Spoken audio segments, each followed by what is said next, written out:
Sorry. 1, 2, 3, 4. Welcome to that Japanese thing. Today we're going to be talking about The Devil is a Part-Timer, or Hataraku Maou-Sama. A anime from 2012, and one of the best reverse isekais I can think of. And we're talking about it because a new season is coming out this year? This year, yes. This year. And just to introduce my co-hosts, we have Dylan and Yesh. Welcome, guys. How you doing? Hey. Hello. Hey. Good. So, yeah, Hataraku Maou-Sama is a story about a demon lord who is being assaulted by the hero's forces and has to flee his castle. And so he opens a magic gate to another world. And apparently he has no control over where that gate goes. So he ends up on Earth, of course, in Japan, in Tokyo. And he discovers to his horror that there is no magic on Earth.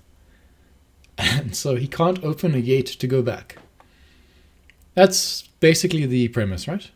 Mm-hmm. Not forgetting So he anything. was under attack by the nations of the world of Enter Isla, and Right. apparently some of their royalty and religious folk interfered with his magic, which made his gate escape not work the way he wanted it to. By the way, his name is Demon Lord Satan, just as a note. Yeah, the Demon Lord Satan. And he has... Demon Lord Satan. his other generals are all also named versions of that, aren't they? They're all sort of demons from hell, if not another. Alciel and Lucifer. Yeah, Lucifer, and then there's Beelzebub as well, I think, right? Beelzebub comes later, yeah. I So don't basically, everyone remember. is named after the devil in this show, who's from the Demon Lord faction. The hero of that world also follows through. Emilia Justina. Emilia Justina, indeed. Nothing like the Emilia from ReZero. ReZero or various other ones. But Emilia sure seems like a common name for heroines in anime, doesn't it? Indeed. Must be like Emilia. that is a strong name. It's just an easy one to pronounce, I think, in Japanese. Yeah. And she has a couple of people on her side as well, but they don't really feature too much in the show. And they kind of all betray her as well. What does the elf girl do that? The elf girl's reporting to the religious people, Right. and the religious people turn against her. So the That's elf true. girl doesn't directly turn against her, but she's reporting to the people that are like, I guess everyone on this world should die. So I mean, this is a comedy, really. It's not a drama show, in its makeup. It's meant to be a kind of ridiculous show, and it was part of a kind of series of reverse isekai shows that happened at that time. We had another one was people just operating a magic store. I can't remember what that was called. But anyway, Devil is a part-timer. The premise is, he ends up in Tokyo. He has no magic. But his personality type is the kind of guy who wants to take over the world, right? Mm. So he ends up working in a McDonald's. And what do they call the program? Like the employee The career advancement. career advancement program. Something like that. And the propaganda of I think it's called McDonald's or something. Yeah. In the show, I can't remember what its exact name is. Wagdonald's. It's a W. Wagdonald's, right? Well, McRonald's or something. McRonald's. Sorry, McRonald's. Is so strong. The propaganda is so strong that it seems like he can promote himself to the ruler of the world. So he's kind of taken with that, and he just Hataraku Charging kind them of at one rung at a time. yeah Hataraku is kind of like the Japanese way of saying working hard, or just to work. And so he's like this hard-working demon lord, and he's trying to get himself promoted to the top of the McRonald's chain, so he can use it as a springboard to conquer this world. But it doesn't really. It doesn't really sort of seem like it's going to end up that way. And I wonder if you guys have noticed this with some other anime, is that the influence of Japan on people from different worlds sort of bleeds over to them quite quickly. And they kind of become like sort of pacified very quickly. In what other show would you say that has happened? It's not necessarily like people from another world, but sometimes people from not Japan. That also happens too. Where I've seen it happen a lot from people from Osaka come to Tokyo right and become pacified for some reason. I don't know why that's but common. also like Japanese people go to another world and then make it more civilized, right? Oh god, I'm thinking in particular of the Gate. Gate, right? With the God, I military hate that show. anime. I kind of like it, but they go there and essentially murder a whole bunch of that world's inhabitants with automatic weapons, and they're like a primitive kind of bow and arrow kind of people. Yeah.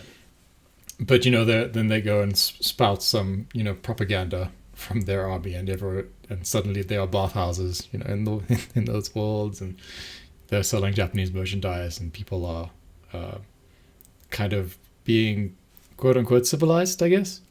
And so in this story we have this probably quite evil guy in the beginning. We assume that the Lord Satan was a pretty bad demon lord.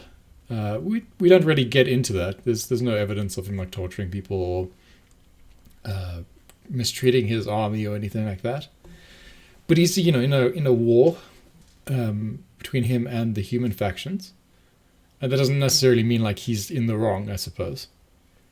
But within like 4 episodes of the show, he's basically a normal 20-something guy working at Like a a McDonald's. university graduate kind of guy. Yeah, pretty much, right? What do you make of that? Is that what would happen? I did like that they translated his not greed for power, but like his need to succeed as a thing that went from in a magical world, he became the strongest magician and took over the world, and then in our world, he became the strongest part-time worker and took over McDonald's. But yeah, his character has gone from one who desires world domination to a guy that wants to go on a date with a high school student. Does he? Well, he's still trying to get to the top of McDonald's. But That Yeah. is still a goal. that is a goal. But his goal when he arrived was get back through another gate Yes. and take over the world he was in, right? Defeat the hero and so on and so forth. But and you see what I'm saying with like the Japan affects the way people think thing. The hero as well came through the gate when she saw that it was, saw that it was closing, and she wanted to defeat the demon lord. But she herself, within a few days of arriving in Japan, is a call center worker whose priorities have changed to a typical Japanese OL office worker kind of mentality, right? Maybe it's the crushing reality of what it takes to survive in the modern world. And there is a series called The Hero Yoshihiko and the Demon Lord's Castle, live action series. And they have an episode at the end of season 1, which is exactly what I just mentioned. Like these magical heroes get transported to modern day Tokyo. And within a few weeks, the heroes' like ambitions have gone from finding the magical chalice that he was sent to find to getting enough money so he can afford to run his aircon during Tokyo summer. Yeah. But yeah, what do you guys generally think of this anime? I thought it was a neat premise. I think the uniqueness of it really captured my imagination when it first aired. We also have to remember that the quality of anime has actually been going up so much because we went from an era where we would get 4 to 6 anime a season, tops, to Yes, an yeah. era where we get 22 anime a season on average. And that won't even be including like some of the minor stuff that comes Yeah, out. the repeats and the extended seasons and stuff like that. And the things that people are kind of borderline embarrassed to air.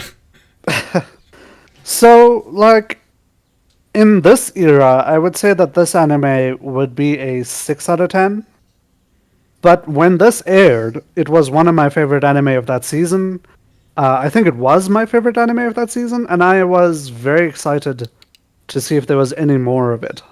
This came out. Do you remember that little 5-minute anime with the giraffe? And Yes, the yeah. hero. This came out in that time, I think, right?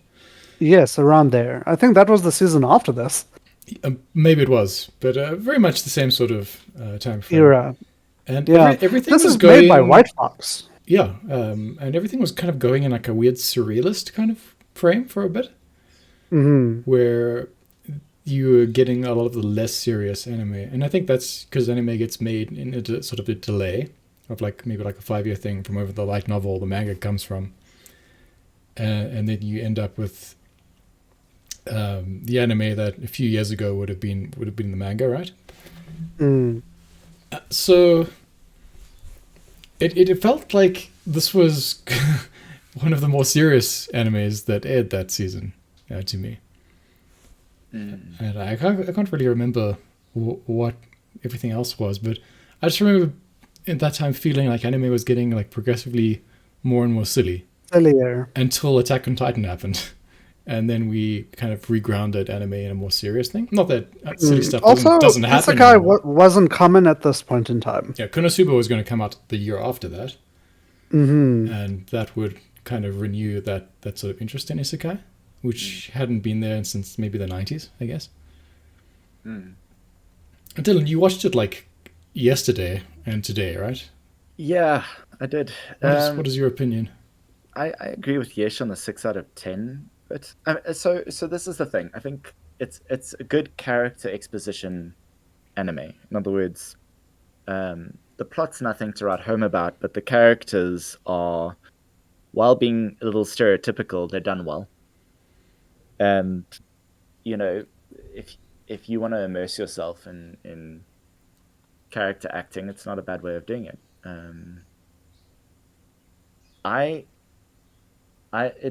It didn't connect with me in that it kind of felt a little bit cobbled together.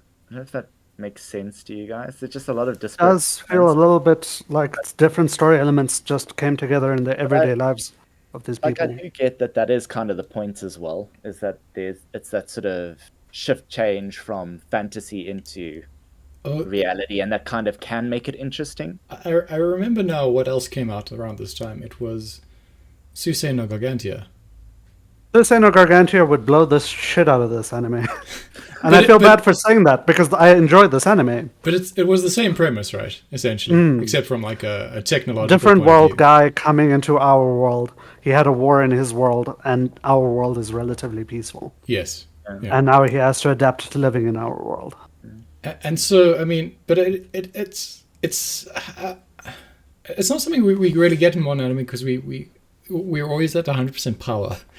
In the power fantasy thing. The problem is that with our modern anime, we've got 22 settings on the dial, so we can just watch the anime that's at our perfect comfort setting. When this came out, there were 6 anime released in the season. As a note, Chris. Yes. Sorry, you said that the next season Konosuba would come out. I want to point out this came out 4 years before Konosuba. Oh, no, I thought Konosuba was 2016. You're right. 2016, end of 2016. This is beginning of 2013. Yeah, no, that's true. Genshiken would have come out the just isekai after phase. this. Yeah, Genshiken Yes, was out. Genshiken. This was Genshiken era. If you remember the animation of Genshiken, this animation was incredible. The action in this was incredible. The character writing was a little bit wavy, but like when you're enjoying yourself and having a run of some guy works at a McDonald's and then explosions happen and he's a god, that seems like a really cool concept. Yeah, I mean, so in terms of like the isekai, because a heavy element in a lot of isekais, not all, is the character insertion and power fantasy element of it. even though this is sort of a reverse situation where the devil's powers are now limited that he's come into our world, it still fits that role, right? Because now he's in the role of an everyday person, everyday male role for the viewers, but at the end of the day, his core character is this ultimate evil power, even though he uses it all for good. So you still have that kind of character insertion power fantasy, because at the end of the day, someone's like, well, no one knows my true shining nature. I think. Sorry, I completely disagree with that point. On like the most diametrically opposed view on that I could possibly have. Go on, Yash. I'll add to your disagreement after you go. See, the reason why those power insert fantasies work is if I was in this other world and I knew the rules, I could be that powerful. Is the premise for the power insert? Oh, in my world, nobody recognizes my power. In my job, no one recognizes my power. Yeah. But if I was in a fantasy world with magic and beautiful women, I could rule. I could become the most powerful. Mm-hmm. And the problem is, Sadao Mao over here comes into our world with our rules, and he is an active, outgoing, hard-working individual, which none of the people reading these stories are. So he slaps them in the face for not being successful. He's a shift manager at a McDonald's. I know they make that out to be huge, but I understand. But Dylan, at the same time, not only is he positive while living in poverty, but he's also hardworking, and these are displayed characteristics. Mm-hmm. You can't display characteristics of personality. That's a sin in light novel writing. Your hero can't have a personality. That's bad. I know. We hate personality-less MCs. But that's literally how most of them are written. It still fulfills the criteria that you started with, right? Where you were saying that most of your consumers of this kind of IP, or isekai, right, are sitting there going, no one really understands my true nature, and I would shine. My true nature. If only I were in the right setting, and this is not the right setting. Well, the reverse isekai puts him is exactly that. He is ruler of the world in one, right? Mm-hmm. And he's a McDonald's worker here. He's a McDonald's worker in the other, right? No one knows his true inner. I suppose that's a degree of true as well, but the problem is that he displays so much. I have one interjection that I have to make. Yes. Yes. Turn on your microphone by 5%. Sorry. Yes. No, me. Yeah. Sorry. But I do want to make that interjection nonetheless. I kind of agree with Dylan in that this is the inverse of the power fantasy. But I mean, Yash has a point that it is still an inverse, right? In that it is exactly the opposite of what the isekai kind of genre normally would entail. But it's not actually the inverse of the isekai, because this was kind of a reactionary kind of time where the whole demon lord hero relationship was in question. Mm-hmm. And the popular thing to do at this time was to make the hero and the demon lord fall in love, right? Because we had Mao Yu, I think that's what you're trying to say, is the hero and the demon lord, end up getting married in the first episode of that show. I can't remember if that's what happens. That is what happens. Getting engaged, right? And a few other kind of subversions and related shows were happening at the same time. So that's the subversion of the genre that is actually happening here. It's just that they're turning it like a high power, high fantasy concept into basically a harem dating anime with a kind of isekai theme. I think is really what the turning on the head is here. More than I mean, it does look symmetrical in that he's coming from this high powered thing where he's the ruler and being thrust into a position where he's much less powerful and not in charge of things anymore. But I think it's just the character type is being changed more than the actual, intentionally trying to make that the interesting part of the story. That he's the downtrodden kind of, your shield hero kind of storyline where he has to work his way up from the bottom and gets to the top. This one, he's never going to get there. He's always going to just be that guy who works at the McDonald's. Mm-hmm. That makes sense. It does. When was the tag isekai actually created? Not Oh, not this, um, not the technicalities, right? Like how Narnia is in fact actually, The Witch in the Wardrobe is actually an isekai in well, technicality. I mean, Like the actual tag in the modern sense, around 2010. 2010. I mean, obviously, the word itself is old because it just means a parallel world Yeah. or another world, really. But yeah, around that time, I imagine if you're into light novels and such, you can probably find a few earlier examples of that in the So modern sense. yeah, I mean Just you looking can. it up quickly, Just but just the just isekai yeah, anime, as in anime labeled isekai Yeah, specifically, yeah. there were anime that were isekai before this, but this is when the phrase isekai was used to describe anime. right. Was 1992 Yes. 1992. with the introduction of Fushi Yugi, El Hazard, Vision of Escaflowne, etc., etc. Okay.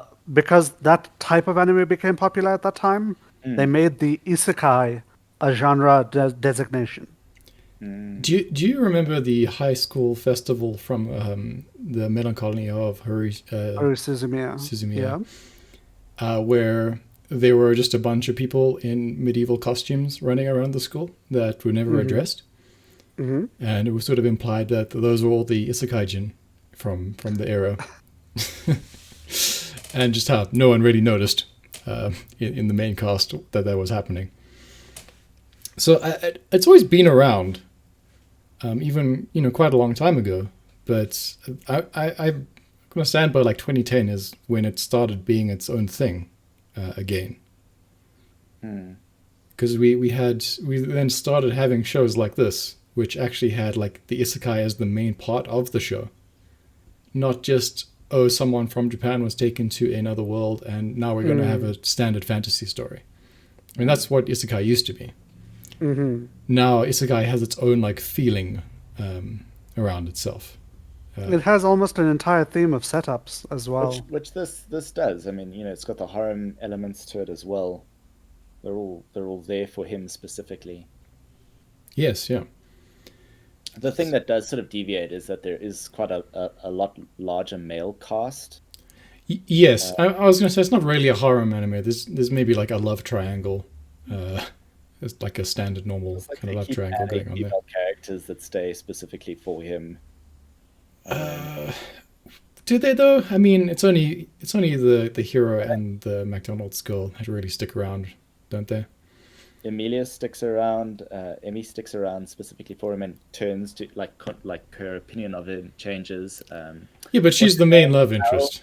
Celestia Bell changes her opinion of him, and they all form that different sort of data style love interest. Yeah, well, I mean that's just a common trope of all Japanese fiction, really. But he's got a collection of ladies, and it grows as the series progresses. Maybe it doesn't grow in season 2. I'm not going to say that it does. Yeah, no, we well, I don't know. I've never read any of the manga or light novels or whatever this is based on. But it would be interesting to see how it progresses.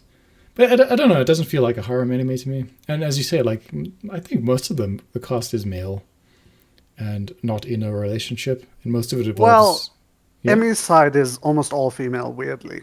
Because the mage that sent her is a girl, the spy girl that lives next door to them is a girl. Yeah, well, that's just it, right? They're all the ones that have a negative opinion of him in the beginning, and that get converted as they go along.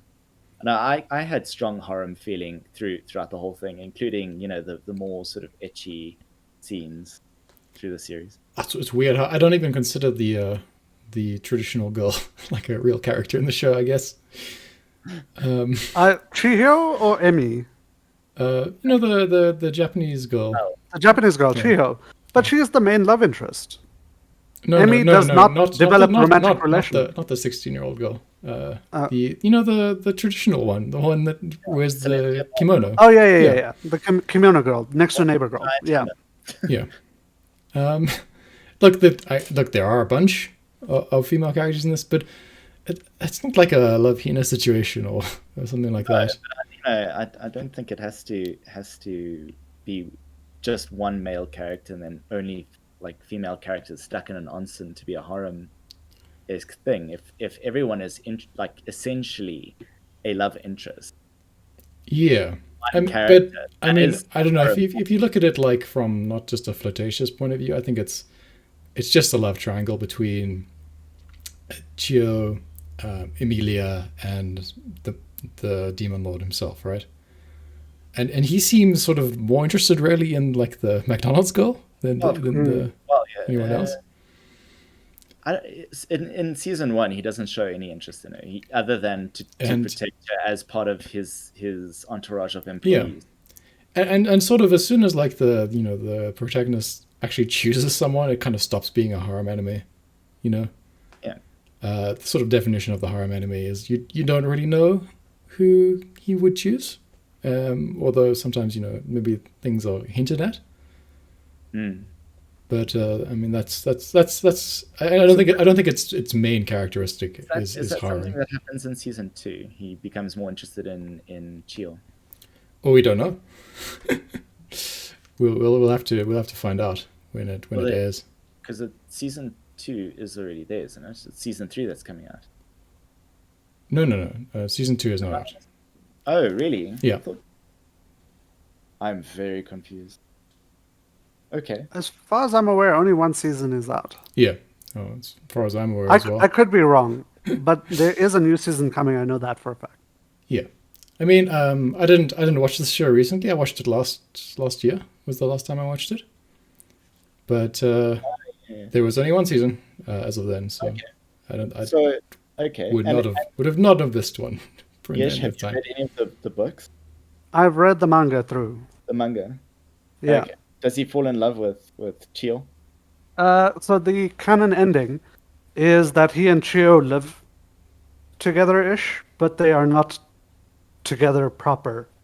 Okay. Like they are dating, but they aren't married, if that makes sense. Yes. That makes sense. And he lives in this world and stuff. Okay. I'm sure he has a pension. The light novel and manga become a whole spy novel drama bullshit thing where the religious organization in their world is actually the actual villain. Yes. And they villainized Mao-Sama because Author-kun decided that this character is making him money, so he made him a good guy. Yeah. Yeah. And then That comes through in the anime, at least as the setup for what you're describing. I see. This is the Shield Hero problem. I think when I watched this show, I wasn't so angry about this. Where Author-kun gives us an interesting premise. We're going to follow the bad guy this time. And then immediately sells out because writing something new or original is a little bit too difficult for my poor little writer hands.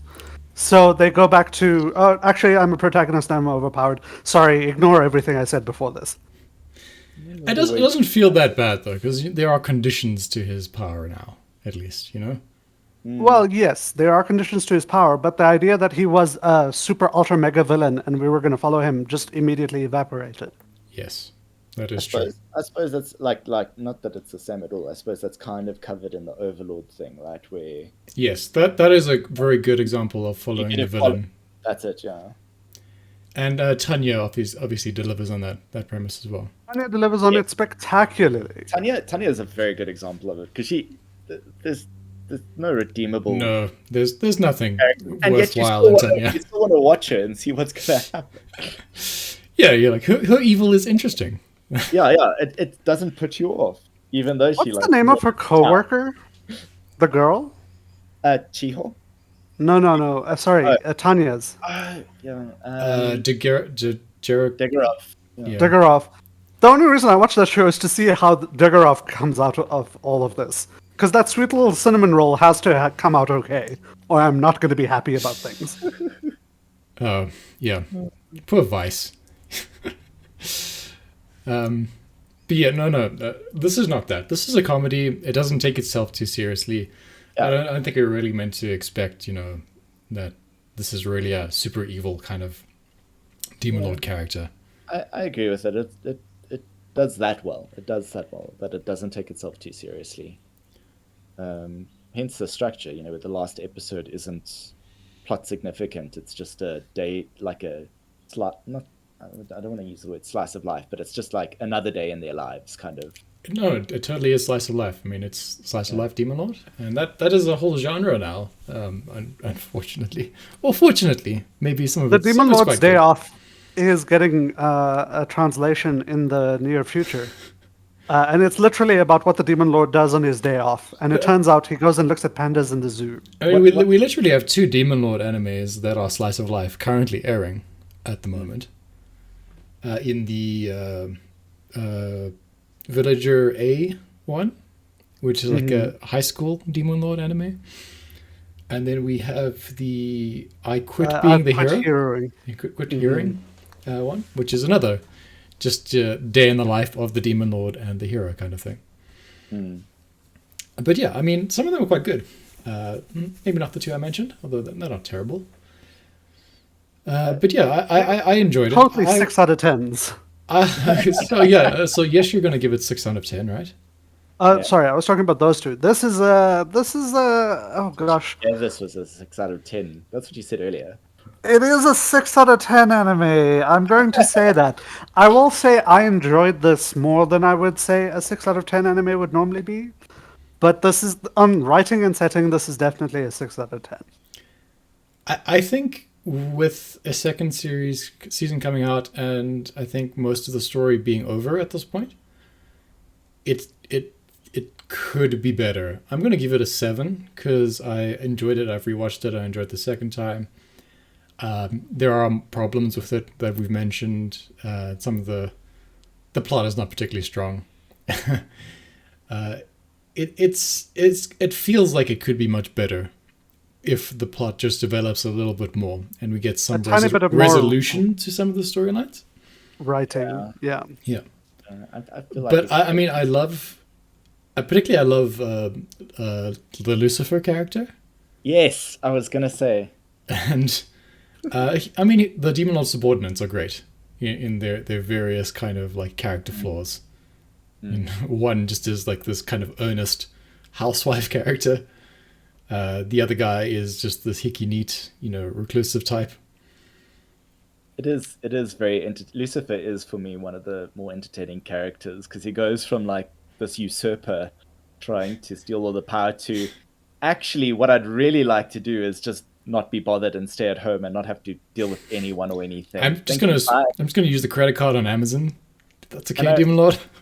If continuing into the next season, I really hope he just becomes this like mega evil troll that sits online and just trolls people on internet forums, and this is like his form of evil debauchery. That would be great. Yes, no, he has to develop into the ultimate form of Kazuma. That's basically where he's going. I've got bad news for you, boys. All of the humor gets sucked out of the story pretty fast after the end of season 1. Well, I mean, in the manga, that might be true. We don't know what we're gonna get, so I'm still hopeful. But yeah, that's The Devil is a Part-Timer, and I'm looking forward to the second season, and we might talk about it in passing here and there. But yeah, thanks for talking about it today with us, guys. Excellent. Thank you for the show. Thanks everyone for listening. Cheers for now.